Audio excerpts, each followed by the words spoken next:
सफलता के केवल 4 नियम। आज हम बात करेंगे उन 4 सिद्धांतों के बारे में, उन 4 प्रिंसिपल्स के बारे में जो हमारे भूतपूर्व राष्ट्रपति श्रीमान APJ अब्दुल कलाम सर के द्वारा बताए गए। उनका मानना था यह जो 4 नियम है वह हर स्टूडेंट को, हर इंसान को खुद पर अप्लाई करना चाहिए।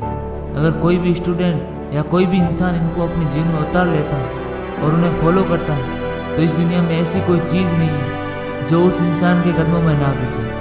इन 4 प्रिंसिपल्स को हम पूरी डिटेल्स में समझेंगे ताकि आपको इन्हें फॉलो करने में आसानी रहे। नंबर 1, मेरा एक महान उद्देश्य है। हमेशा अपने आप को याद दिलाइए कि आपका लक्ष्य बहुत बड़ा है। अपने आप को बोलिए कि I will have great aim. दोस्तों, सन 1958 की बात है। डॉक्टर APJ अब्दुल कलाम एक पायलट बनना चाहते थे। उन्होंने मेहनत करके पायलट बनने के लिए सारी परीक्षाएं पास कर ली, लेकिन पायलट की वैकेंसी में केवल 8 सीटें थी और doctor APJ Abdul Kalam 9वें number पर थे। अब उनका सिलेक्शन केवल तभी हो सकता था जब उनके ऊपर 8 कैंडिडेट में से या तो कोई अपनी वैकेंसी छोड़ दे या फिर मेडिकल में आउट हो जाए। लेकिन उनको सिर्फ इस बात का काफ़ी डिसअपॉइंट था, सिर्फ एक रैंक की वजह से वह सिलेक्शन से आउट हो गए। लेकिन उन्होंने यह स्वीकार किया, it was disappointed for me but disappointed define मी। यानी कि मैं निराश जरूर हुआ था लेकिन निराशा मुझे कभी हरा नहीं सकी। उन्होंने ठान लिया था कि भले ही पायलट बन के एयरक्राफ्ट ना उड़ा सकूं, लेकिन एक इंजीनियर बन के, एक साइंटिस्ट बन के मैं एयरक्राफ्ट जरूर बना सकता हूँ, मिसाइल बना सकता हूँ, रॉकेट बना सकता हूँ। और दोस्तों, यह किसी को नहीं पता था कि अगर doctor APJ Abdul Kalam pilot बनते तो वह कहाँ तक पहुँच पाते। लेकिन उन्होंने इस बात को ज़रूर साबित किया कि अगर वह पायलट नहीं बन पाए तो उन्होंने रॉकेट और मिसाइल ज़रूर बना दिए। और भले ही वह इंडियन एयरक्राफ्ट के पायलट नहीं बन पाए लेकिन राष्ट्रपति जरूर बने, जो कि तीनों सेनाओं के कमांडर इन चीफ हैं और तीनों सेनाओं में आर्मी, नेवी और एयरफोर्स भी आते हैं। दोस्तों, उनका कहा गया रूल नंबर 1, हमेशा अपने आप को बोलिए कि I will have great aim. मैं अपना लक्ष्य ऊंचा रखूंगा। यह प्रॉमिस अपने आप को याद दिलाते रहे। नंबर 2, मैं लगातार ध्यान प्राप्त करूंगा। दोस्तों, यह रूल कहता है कि I will continuously acquire knowledge, यानी कि मैं लगातार ज्ञान हासिल करता रहूँगा। अब उनके इस दूसरे रूल को उन्हीं के जीवन से समझते हैं। डॉक्टर APJ अब्दुल कलाम को मिसाइल मैन के नाम से जाना जाता है। वह एक इंजीनियर थे, एक वैज्ञानिक थे। उन्होंने बहुत सारे मिशन को लीड किया और सक्सेसफुल भी रहे। उन्होंने पद्म भूषण, पद्म विभूषण और भारत रत्न जैसे हाईएस्ट सिविलियन अवार्ड जीते। वह भारत के 11वें राष्ट्रपति भी बने। लेकिन इसके बावजूद भी उन्होंने यह माना कि वह अपने आप को एक टीचर समझते, वह अपने आप को एक अध्यापक समझते। और उनको सबसे बड़ी खुशी तब मिलती है जब उनका स्टूडेंट कोई PhD पूरी कर लेता है। यानी कि अपनी लाइफ में अगर सबसे ज़रूरी कोई चीज़ थी तो वह थी एजुकेशन, नॉलेज। उनका मानना था कि एजुकेशन के लिए, यानी कि ज्ञान के लिए जो सबसे अच्छा समय होता है वह होता है स्टूडेंट लाइफ। और किसी भी इंसान के सक्सेस के पीछे उसके एजुकेशन, उसके नॉलेज का सबसे बड़ा हाथ होता है। उनका ये मानना था कि अगर एक स्टूडेंट को सबसे प्राइमरी कोई जॉब है तो वह है अच्छी शिक्षा ग्रहण करना। एक विद्यार्थी को एजुकेशन के अलावा दूसरी चीज़ के बारे में नहीं सोचना चाहिए। अगर एक स्टूडेंट को एजुकेशन के अलावा कुछ बड़ा और करना चाहता है तो वह वीकेंड में किसी हॉस्पिटल के बाहर गरीब लोगों के प्रति अपनी संवेदना व्यक्त कर सकता है, उन्हें खाना दे सकता है, पेड़ पौधे लगा सकता है, दूसरे लोगों को भी शिक्षा दे सकता है। लेकिन इन कामों के बावजूद भी एक स्टूडेंट के लिए केवल नॉलेज ही हासिल करना सबसे पहली प्राथमिकता होनी चाहिए। यानी कि आपको हमेशा अपने आप को याद दिलाना कि चाहे कुछ भी हो मैं सीखना नहीं छोड़ूंगा। नंबर 3, मैं कड़ी मेहनत करूंगा।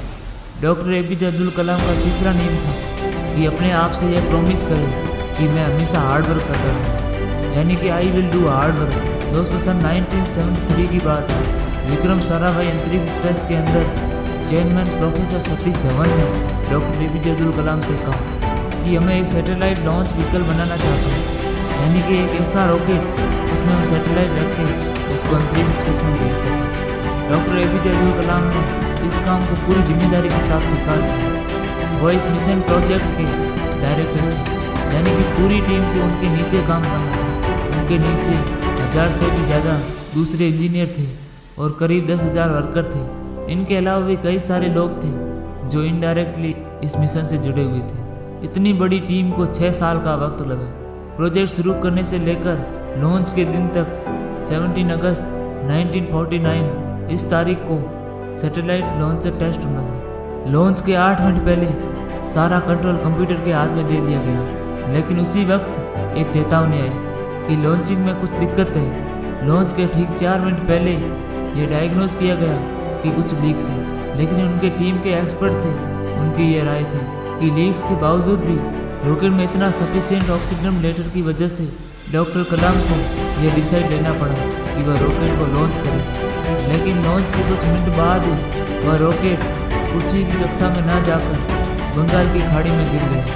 6 साल की मेहनत, 1000 लोगों की कई लाखों वर्किंग आवर, जनता का पैसा और मिशन 2 मिनट में फेल हो गया। लेकिन जैसा कि doctor APJ Abdul Kalam rule number 3 में बताते हैं कि हमेशा अपने आप को याद दिलाते रहिए कि आप कड़ी मेहनत करते रहिए। उसी नियम का अनुसरण करते हुए डॉक्टर APJ अब्दुल कलाम अपनी टीम के साथ 1 साल के लिए और कड़ी मेहनत करें और प्रोजेक्ट शुरू होने के 1 साल बाद आखिरकार उन्होंने साबित करके दिखा दिया कि कड़ी मेहनत आपकी असफलता को सफलता में बदल सकती है। यानी कि आप हमेशा अपने आप को कहते रहिए I will do hard work. Number 4, मैं दृढ़ और सफल रहूँगा।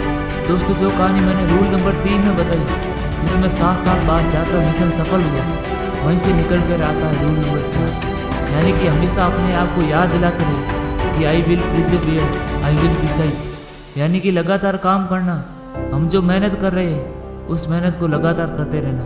कितनी भी मुसीबत आए, कॉन्स्टेंटली आगे बढ़ते रहना।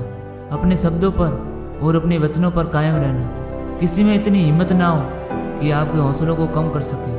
हम में से ऐसे कई सारे लोग हैं जिनकी आंखों में कुछ सपना है, जो कुछ करना चाहते हैं वह काम करना शुरू करते हैं अपने सपनों पर, लेकिन समय बीतने के साथ साथ उनकी वेल पावर कम हो जाती है। दोस्तों, आपको किसी कीमत पर अपने हौसलों को टूटने नहीं देना। डॉक्टर APJ अब्दुल कलाम का मानना था कि आप तब तक अपना जिद ना छोड़ दें जब तक आप अपने लक्ष्य तक नहीं पहुंचा। और आपका लक्ष्य है आपकी यूनिकनेस, सबसे अलग होना, आपकी पहचान सबसे अलग होना। और आपके इस यूनिक बनने के सफ़र में आपकी मुसीबतों का सबसे अहम रोल होता है। अगर आपने अपनी मुसीबतों से डरना छोड़ दिया, उन पर से ध्यान हटाकर अपने हल के बारे में सोचना शुरू कर दिया और उन हल पर काम करना शुरू कर दिया, तो आप किसी ना किसी दिन इस दुनिया में सफल जरूर हो जाएंगे। दोस्तों, लास्ट में एक बार इन 4 रूल को और रिवाइज कर देता हूँ। नंबर 1, अपने आप को याद दिलाते रहे कि आपके पास एक बहुत बड़ा सपना है। You have must a big dream. Number 2, अपने आप को हमेशा याद दिलाए कि आपको सीखना नहीं छोड़ना। You must continuously acquire knowledge. Number 3, कड़ी मेहनत करें, मेहनत में कोई कमी ना छोड़ें। नंबर 4, उस मेहनत को लगातार करते रहो और ऐसा आप करते रहोगे तो आप एक दिन जरूर सफल हो जाओगे। आज हमारे बीच में मिसाइल मैन, इंजीनियर, वैज्ञानिक और भूतपूर्व राष्ट्रपति doctor APJ Abdul Kalam sir नहीं है। जैसा कि उन्होंने ये बताया था कि वह अपने आप को एक अध्यापक ही समझते थे।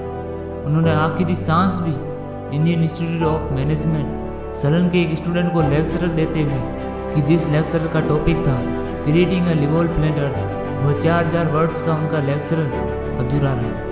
मन उनका कहना था जाते जाते कि वापस फिर लौट के आऊँ, लेकिन प्रकृति के नियम को कौन बदल सकता है। आइए आज हम शपथ लें कि जो रास्ता हमारे doctor APJ Abdul Kalam sir ने बताया, जो हमें दिखाया, उस पर हम लगातार आगे बढ़ते रहे और अपने वचनों पर कायम रहे और अंतिम समय तक doctor APJ Abdul Kalam sir को हमेशा खुद के अंदर जिंदा रखें और पूरी दुनिया को दिखा दें कि हिंदुस्तान से बेहतर कोई दूसरा देश नहीं हो सकता।